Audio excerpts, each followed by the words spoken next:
સુરત મહાનગરપાલિકા સંચાલિત સિમેર હોસ્પિટલમાં ફરજ બજાવતા 6 જેટલા ડોક્ટરે અચાનક જ રાજીનામું આપી દેતા ચકચાર મચી ગઈ છે।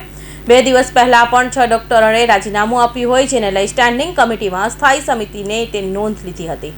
સુરત મહાનગરપાલિકા સંચાલિત સિમેર હોસ્પિટલમાં એક સાથે વધુ 6 જેટલા ડોક્ટરે રાજીનામું આપી દીધું છે। 2 દિવસ પહેલા પણ 6 ડોક્ટરે રાજીનામું આપ્યું હોય, જેને લઈ સ્ટેન્ડિંગ કમિટીમાં સ્થાયી સમિતિની તેની નોંધ લીધી છે। આ ડોક્ટરે ખાનગી હોસ્પિટલમાં વધુ આકર્ષક પગાર અને સુવિધાઓની લાલચે જોડાઈ રહ્યા છે, જેથી આ સમસ્યા નવી નથી। ભૂતકાળમાં પણ અનેક ડોક્ટરો સિમેરને છોડીને ખાનગી ક્ષેત્ર તરફ પલાયન કર્યું છે। ઓછા પગાર અને અપૂરતા સાધનો અને કામનો અતિશય બોજ આની પાછળના મુખ્ય કારણો છે। આના પરિણામ દર્દીઓના લાંબા સમયની રાહ જોવી પડે છે અને સારવારની ગુણવત્તા પણ ઘટી રહી છે।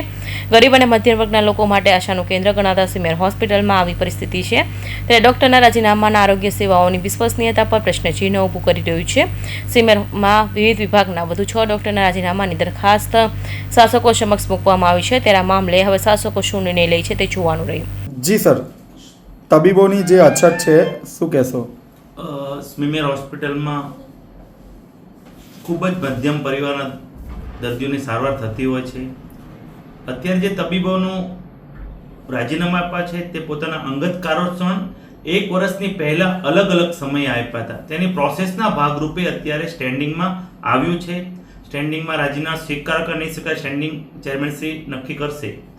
પણ અત્યારે સિમેર હોસ્પિટલમાં કોઈ ડૉક્ટરની અછત નથી, દર્દીઓને તકલીફ પડે એવું કોઈ અત્યારે કારણ નથી, એટલે તમામ ડૉક્ટર અત્યારે ફરજમાં છે અને અત્યારે કોઈ દર્દીઓને પણ કંઈ પ્રોબ્લેમ પડે એવું કોઈ છે નહીં, એટલે તમામ આયોજન સિમેર હોસ્પિટલમાં અમે કર્યું છે।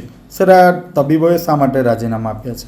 એ પોતાના અંગત કારણોસર રાજીનામા આપ્યા છે। અલગ અલગ સમયે 1 થી 1.5 વર્ષ કે 2 વર્ષની અંદર અલગ અલગ ડૉક્ટરે અલગ અલગ ટાઈમે રાજીનામા આપ્યા હતા। સર, ડોક્ટરો રાજીનામા સ્વીકાર્યા છે, ત્યારબાદ કોઈ હોસ્પિટલની અગવડતા ન પડે તે માટે કોઈ વ્યવસ્થા?